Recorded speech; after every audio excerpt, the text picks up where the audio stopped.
वक्त बता सकता है आपके पास कितनी दौलत है, मगर दौलत नहीं बता सकती आपके पास कितना वक्त है।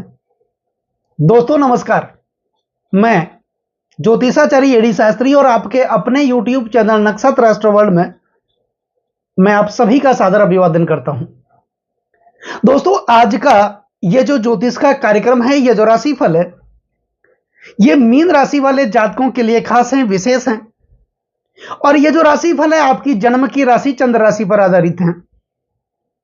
और ये कार्यक्रम शनिदेव की 7.5 को लेकर है, क्योंकि 29 मार्च 2025 को जैसे ही शनिदेव ने अपना राशि परिवर्तन किया 2.5 सालों के बाद, सबको पता है शनिदेव एक राशि में 2.5 साल तक विराजमान रहते हैं। तो 29 मार्च 2025 को जैसे ही शनिदेव अपनी सबसे प्रिय राशि मूल त्रिकोण राशि कुंभ राशि से निकल करके देवगुरु बृहस्पति की मीन राशि में विराजमान हुए, मीन राशि वाले जातकों के लिए शनिदेव की 7.5 का दूसरा चरण शुरू हो चुका है, जिसे कहते हैं शनिदेव का मध्या काल, शनिदेव का भोग काल। इस समय शनिदेव पेट पर आते हैं और लोग कहते हैं कि इस समय शनिदेव व्यक्ति के पेट पर लात मारते हैं, यानी रोजी रोजगार से दूर कर देते हैं। क्या वाकई शनिदेव ऐसा करते हैं? शनिदेव को कर्म फलदाता कहा जाता है, कलयुग के न्यायाधीश हैं, दंडाधिकारी हैं। हमारे कर्मों के हिसाब से ये हमें फल भी देते हैं। कर्म प्रधान विश्व रचि राखा, जो जस करे ही सो तस फल चाखा। तो हमारे कर्मों के हिसाब से ही तो हमें फल मिलता है, और शनिदेव कर्म फलदाता है, न्यायाधीश हैं। तो क्या यह समान रूप से सबको एक जैसा ही फल देंगे? क्या ऐसा संभव है कि सबके कर्म एक जैसे ही हों, या फिर सबकी जन्म कुंडलियां एक जैसी हो और उस जन्म कुंडली में शनिदेव की स्थिति एक समान हो? क्योंकि मीन राशि वाले जातक हजारों होंगे, लाखों होंगे, करोड़ों भी हो सकते हैं। क्या सबके जन्मकालीन ग्रहों की स्थिति एक समान ही होगी? तो फिर सभी मीन राशि वाले जातकों के लिए शनिदेव एक समान फल कैसे दे सकते हैं? क्योंकि आजकल एक धारणा बन चुकी है कि जब भी 7.5 आती हैं, ये हमें दुख देती हैं, तकलीफ देती हैं, पीड़ा देती हैं। क्या शनिदेव ऐसे ग्रह हैं जो वाकई हमें पीड़ा देते हैं, तकलीफ देते हैं? वो तो हमारे कर्मों के हिसाब से ही हमें फल देते हैं। शनिदेव ये कर देंगे, शनिदेव वो कर देंगे, शनिदेव तहलका मचा देंगे। क्या वाकई ऐसा शनिदेव करेंगे? हां, एक बात सत्य है कि शनिदेव की 7.5 का दूसरा चरण होता है, यह घातक माना जाता है, क्योंकि हमारी राशि पर होते हैं, यानी चंद्रमा पर शनिदेव का प्रभाव होता है। और चंद्रमा के प्रबल विरोधी ग्रह, शत्रु ग्रह शनिदेव को माना जाता है। किसी भी कुंडली में चंद्रमा और शनिदेव की युति बनती है, उस स्थिति में विष योग का निर्माण होता है, यानी जीवन में विष घोल देते हैं।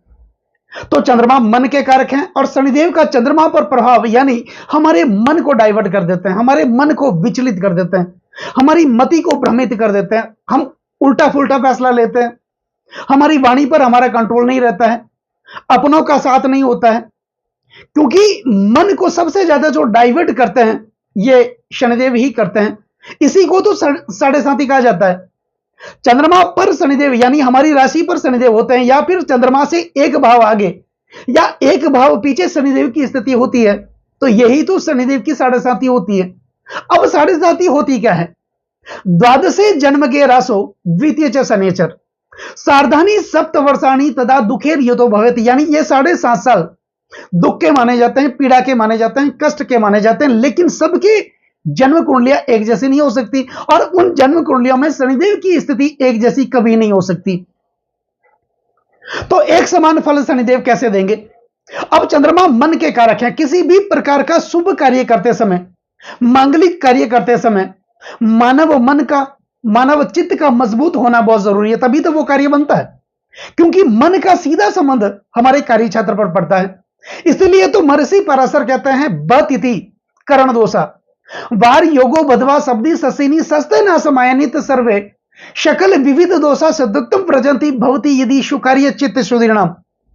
यानी किसी भी प्रकार का शुभ कार्य करते समय, मांगलिक कार्य करते समय हमारे मन का मजबूत होना बहुत जरूरी है, और उसी चंद्रमा पर शनिदेव का प्रभाव होता है। यह मन को स्थिर होने ही नहीं देते हैं। व्यक्ति बार बार भटकाव करने की कोशिश करता है, एक ही कार्य में मन नहीं लगता, कार्य में परिवर्तन होता रहता है। तो इस प्रकार की स्थिति शनिदेव की विशेष करके साढ़े साथी में होती है। और शनि की साढ़े साथी का दूसरा जो चरण होता है उसको घातक ही माना जाता है, क्योंकि लग्न भाव पर शनिदेव होते हैं, चंद्रमा पर होते हैं, हमारी राशि पर होते हैं, लेकिन कुंडलियों में शनिदेव की स्थिति अलग अलग होती है। यानी अगर किसी की जन्म कुंडली में शनिदेव उच्चस्थ होंगे, मित्र क्षत्रिय होंगे, अपने वर्गोत्तम में बली होंगे। वर्गोत्तम में बली होने का अर्थ क्या हुआ? वर्गोत्तम में बली यानी लग्न कुंडली में लग्न के स्वामी और नवांश लग्न के स्वामी अगर शनिदेव हो, उस स्थिति में शनिदेव वर्गोत्तम कहे जाते हैं, अति उत्तम कहे जाते हैं। तो ऐसी स्थिति में शनिदेव की साढ़े साथी इतना घातक प्रभाव नहीं दिखा सकती। दूसरी बात कि अगर जन्म कुंडली में शनिदेव तीसरे, छठे व एकादश भाव में विराजमान होते हैं, यानी त्रिषणाय भाव में विराजमान होते हैं, उस स्थिति में शनिदेव की साढ़े साथी और ढैया इतना विपरीत परिणाम नहीं दिखा सकती। क्योंकि अक्सर ऐसा कहा जाता है त्रिछष्टे चलावे शनि सौख्यदाता, ये दुखों का नाश करने वाले माने जाते हैं, पीड़ा का नाश करने वाले माने जाते हैं। तो अगर किसी की जन्म कुंडली में शनिदेव की स्थिति इस प्रकार है, यानी वो तीसरे, छठे व एकादश भाव में विराजमान है, उच्चस्थ हैं, मित्र क्षत्रिय हैं, या फिर अपने वर्गोत्तम में बली हैं, या फिर दसम भाव में, उपचय भाव में है, तो शनिदेव की यह साढ़े साथी का दूसरा चरण जो भी मीन राशि वाले जातक हैं उनके लिए इतना घातक कभी नहीं हो सकता। उनके लिए शनिदेव कल्याण करने वाले माने जाते हैं, क्योंकि महर्षि पराशर अक्सर कहते हैं कि यही साढ़े साथी वटैया जीवन में कभी कभार कल्याण करने वाली भी मानी जाती हैं। कल्याणी प्रदा सती वे रवि सुतो राशेच चतुर्थाष्टमे, यह ढैया कल्याण करने भी मानी जाती है। कब? कि जन्म कुंडली में शनिदेव की स्थिति बहुत मजबूत होती है, जैसा कि मैंने आपको बताया। यानी यह पक्का हो गया कि हमारे कर्म पूर्व जन्म में अच्छे थे। जब पूर्व जन्म में कर्म ही अच्छे थे तो यही साढ़े साथी वटैया कल्याण करने वाली मानी जाती हैं। तो उस स्थिति में जातक को ये फिर क्या देते हैं? ततो लाभकारी हिरण्यम रणम नपा मित्र पक्षो जया चेष्टम लाभम करो तीर्थ लाभम सुख संपदम च, अर्थात धन का लाभ देते हैं, वस्त्र और आभूषण का लाभ देते हैं, व्यापार का लाभ देते हैं, पदोन्नति का लाभ देते हैं, प्रमोशन का लाभ देते हैं, दाम्पत्य जीवन का लाभ देते हैं, संतान का लाभ देते हैं। तो इस प्रकार का लाभ देते हैं जब जन्म कुंडली में इतनी अच्छी शनिदेव की स्थिति होती है, और उसमें भी अगर वो साढ़े साथी वटैया है तो फिर यह कल्याण करने वाली मानी जाती है। लेकिन अगर जन्म कुंडली में शनिदेव की स्थिति खराब है, यानी वो नीचस्थ हैं, शत्रु क्षेत्री हैं, चौथे, आठवें व 12वें भाव के स्वामी हैं, या इन भावों में विराजमान हैं, शनिदेव के ऊपर नीच ग्रहों का प्रभाव है, नीच ग्रहों की दृष्टि है, उनके विरोधी ग्रहों की दृष्टि है, तो फिर यह साढ़े साथी वटैया विपरीत परिणाम दिखाने वाली होगी। तो ऐसी स्थिति आपके जन्म कुंडली में है तो शनिदेव से संबंधित कुछ महत्वपूर्ण उपाय करने की भी आपको आवश्यकता होगी, जो कि वीडियो के अंत में मैं आपको बताने वाला हूं। वो विशेष उपाय क्या होंगे? तो दोस्तों, यह स्थिति होती है शनिदेव की साढ़े साथी को लेकर। अब 29 मार्च 2025 को शनिदेव आपके एकादश भाव से निकल करके, द्वादश भाव से निकल करके आपके लग्न भाव में विराजमान हुए।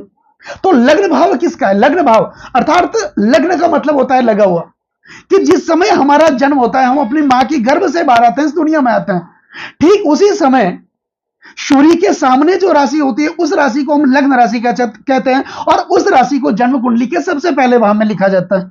तो यह लग्न भाव हुआ, और वहां पर शनिदेव विराजमान है। यही भाव हमारे आचरण का होता है, हमारे स्वभाव का होता है, हमारे गुणों का होता है, हमारे दोषों का होता है, हमारे व्यक्तित्व का होता है, हमारे स्वास्थ्य का यह भाव माना जाता है। मतलब कि जीवन को बनाने वाला यही भाव माना जाता है। यहीं से हमारे जीवन की शुरुआत होती है, हमारे जीवन की प्रारंभिक अवस्थाओं का भाव यही भाव माना जाता है। इसलिए इस भाव को राजा कहा जाता है, लग्नेश को राजा कहा जाता है। जैसा राजा वैसी प्रजा। राजा अगर मजबूत होगा तो प्रजा अपने आप मजबूत होगी। तो अगर शनिदेव की स्थिति आपकी जन्म कुंडली में अच्छी है, जो भी मीन राशि वाले जातक हैं उनके लिए साढ़े साथी का यह दूसरा चरण कभी घातक नहीं हो सकता, यह कल्याण करने वाला होगा। यानी आपके आचरण में सुधार होगा, आपके व्यक्तित्व में सुधार होगा, आपके स्वास्थ्य में सुधार होगा। जो छोटी मोटी बीमारियां आपको परेशान कर रही थी पिछले 2.5 साल तक, उससे आपको मुक्ति मिलेगी। प्राकृतिक संपत्ति में जो विवाद चल रहा था उनसे आपको मुक्ति मिलेगी। यानी कौटुंबिक परिस्थितियां आपकी अच्छी होगी, वाणी कुशलता आपके अंदर बढ़ेगी और आप अपनी वाणी कुशलता के कारण अपना फंसा हुआ काम निकालने में आप माहिर होंगे, क्योंकि यहां पर शनिदेव आपको कूटनीति देंगे। साम दाम दंड भेद कुछ भी करके मुझे अपने जीवन का निर्माण करना है, ऐसी विचारधारा शनिदेव आपके जीवन में इन 2.5 सालों में 29 मार्च 2025 से लेके जून 2027 तक आपको देने वाले हैं। अब शनिदेव के पास विशेष करके 3 दृष्टियां मानी जाती हैं। शनिदेव जिस भाव में विराजमान होते हैं उस भाव से तीसरे भाव में दृष्टि करते हैं, सप्तम भाव में दृष्टि करते हैं और दसम भाव में दृष्टि करते हैं। तो जो भी मीन राशि वाले जातक होंगे और उनकी जन्म कुंडली में शनिदेव की स्थिति अच्छी होगी, और उसमें भी एक बात मैं और जोड़ना चाहता हूं, शनिदेव आपकी जन्म कुंडली में भावपति से युक्त होंगे, भावपति से दृष्ट होंगे, यानी शनिदेव आपकी जन्म कुंडली में जिस भाव में विराजमान होंगे उस भाव के स्वामी की दृष्टि शनिदेव होगी, शनिदेव पर होगी, या फिर आपकी जन्म कुंडली में शनिदेव किसी भी भाव में होंगे उस भाव के स्वामी की युति शनिदेव के साथ होगी। निश्चित तौर पर यह शनि के 7.5 का दूसरा चरण मीन राशि वाले जो भी जातक होंगे उनके लिए कल्याण करने वाला होगा। जो भी 2.5 साल तक आपने विपरीत परिस्थितियों का सामना किया, इस शनि की 7.5 में ही आपका कल्याण होगा। अब तीसरी दृष्टि शनिदेव की पड़ेगी आपके तीसरे भाव पर। तो तीसरा भाव आत्मविश्वास का माना जाता है, साहस का माना जाता है, पराक्रम का माना जाता है, मेंटल स्टेट का माना जाता है, यानी आपकी मानसिक स्थिति अच्छी होगी, निश्चित तौर पर अच्छी होगी। आपके अंदर निर्णय लेने की शक्ति बढ़ेगी, आपकी विचारधारा बढ़ेगी, और सही समय पर सही लिया गया निर्णय हमारे पूरे भाग्य को, हमारे जीवन को बदल सकता है। यह भाव ग्लैमर का माना जाता है, सोशल मीडिया का माना जाता है, कला का माना जाता है, संगीत का माना जाता है। जो भी लोग कलाकार हैं, एक्टिंग के क्षेत्र से जुड़े हुए हैं, ग्लैमर के क्षेत्र से जुड़े हुए हैं, फैशन के क्षेत्र से जुड़े हुए हैं, जो फैशन डिजाइनर हैं, और जो लोग YouTube से अर्निंग करना चाहते हैं, इंस्टाग्राम से अर्निंग करना चाहते हैं, फेसबुक से अर्निंग करना चाहते हैं या कर रहे हैं, उनके लिए शनिदेव का यह राशि परिवर्तन और शनि की 7.5 का दूसरा चरण काफी अच्छा, क्योंकि तीसरे भाव पर शनिदेव की दृष्टि होगी और शुक्र का भाव है ये, वृषभ राशि पर होगी, और शुक्र के प्रबल मित्र माने जाते हैं शनिदेव। तो उस स्थिति में आपके अंदर एक मेंटल स्टेट बढ़ेगा।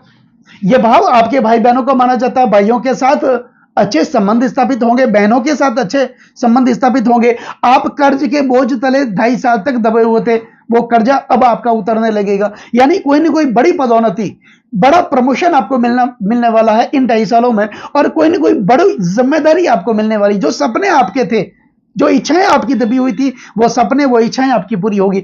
अब शनिदेव की 7वीं दृष्टि होगी आपके सप्तम भाव पर। तो सप्तम भाव पति पत्नी का माना जाता है, दांपत्य जीवन का माना जाता है, भागीदारी का माना जाता है। तो दशम से दशम होने के कारण इस भाव को कार्य क्षेत्र का भाव माना जाता है। तो आपके कार्य क्षेत्र में कोई ना कोई बड़ा उलटफेर देखने को मिल सकता है, कार्य आपका बनेगा। यह भाव भागीदारी का भाव माना जाता है। आप अपने भागीदार के साथ कोई भी कार्य करते हैं, व्यापार करते हैं, आपके अंदर बहुत अच्छा संबंध उनके साथ स्थापित होगा। आपके दांपत्य जीवन में अच्छा संबंध स्थापित होगा, पति पत्नी के संबंध बेहतर होंगे, मधुर होंगे, और उसका प्रभाव पूरे पारिवारिक जीवन पर देखने को मिलेगा।